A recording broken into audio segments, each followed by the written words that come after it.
नमस्कार दोस्तों, मैं पवन बांगा। विश्व के अंदर जो है ऐसी परिस्थिति उत्पन्न हो गई है जिसके अंदर जो है एक्चुअल में कुछ कह पाना जो है बहुत मुश्किल है कि हो क्या रहा है, क्या रहा है ईरान और अमेरिका के बीच में। पाकिस्तान के अंदर 21 घंटे वार्ता चली और वो वार्ता जो है बेनतीजा रही। उस वार्ता में कुछ निकल कर नहीं आया। कभी ईरान ने कहा कि अमेरिका हमारी शर्तें नहीं मान रहा है, कभी अमेरिका ने कहा कि ईरान हमारी शर्तें नहीं मान रहा है। अब अमेरिका कह रहा है कि हम जो हॉर्मोन्स जो जलमार्ग है उसकी जो है नाकाबंदी करेंगे, मीन्स हम जो है उसको जो है अपने कंट्रोल में ले लेंगे, ऐसा जो है अमेरिका जो कह रहा है।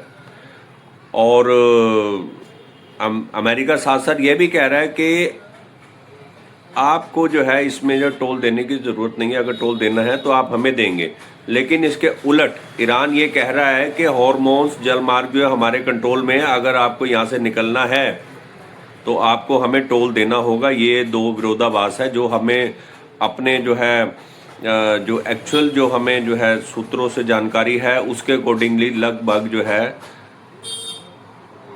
हॉर्मोन जलमार्ग का जो है कंट्रोल वो बेसिकली जो है ईरान के पास है। अमेरिका कुछ भी बोलता रहे, अमेरिका के राष्ट्रपति का तो कभी कुछ बयान आ जाता है, कभी कुछ आ जाता है, वो एक अलग बात है। लेकिन जो है ईरान जो ये जल मार्ग है वो जो है ईरान के कब्जे में है और ये आने वाले समय में भी ये एक समस्या बन गया। अगर ये युद्ध स्थगित हो जाता है, सब कुछ हो जाता है, दोनों देश जो है मान जाते हैं, लेकिन कोरोना के बाद ऑक्सीजन की जो समस्या आई थी और अब ये एक नई परिस्थिति उभर कर आई है और आने वाले सालों में शायद कोई जल की समस्या, पानी की समस्या या कोई और डेटा की समस्या इस तरह की भी आ सकती है। तो सभी देशों को इन अपने अपने स्तर पर अपने अपने देशों को जो है खुद इन चीज़ों के बारे में जो है चौकस होना पड़ेगा। सिर्फ ये नहीं कि यहाँ से जो है पहले हम ऑक्सीजन की हमने लड़ाई लड़ी, अब हम तेल की लड़ाई लड़ रहे हैं, पूरा विश्व लड़ रहा है।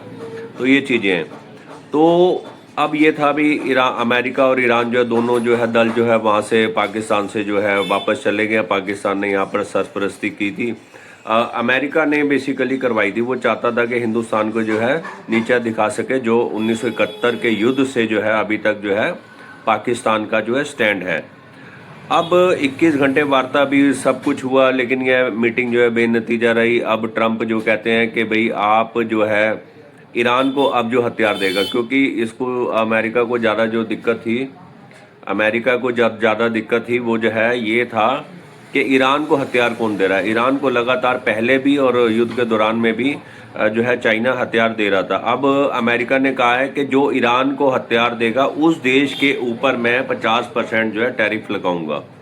उसमें चीन भी है और भी कई देश हैं, लेकिन ज़्यादा जो है चीन के चीन का जो देश है वो जो है ईरान को जो है ज़्यादा सप्लाई करता है। अब ट्रंप ने कहा कि मैं इसके ऊपर जो 50% जो टैरिफ लगाऊंगा और इसके साथ साथ पुतिन भी मध्यस्थता के लिए जो है एक पेशकश कर रहे हैं। ये एक नया दौर और एक नया प्रकरण है इस विश्व के अंदर जो ये चल रहा है।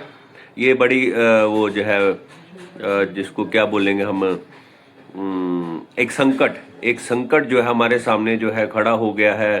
पेट्रोल को लेकर, डीजल को लेकर और एलपीजी को लेकर जो है ये खड़ा हो गया कि अगर इनका ये आज समझौता हो जाता है तो क्या हमारे पास क्या प्लानिंग है, हमारे इंडिया के पास क्या प्लानिंग है या विश्व के पास क्या प्लानिंग है इस चीज़ से निपटने के लिए कि भी हम इसको कैसे करें और इस तरह की और इन फ्यूचर जो है विश्व के सामने ऐसी और परिस्थितियां सामने ना आए, उसके लिए जो है आज से ही सभी देशों को जो है इस पर अपने अपने स्तर पर काम करना पड़ेगा। धन्यवाद। Thank you.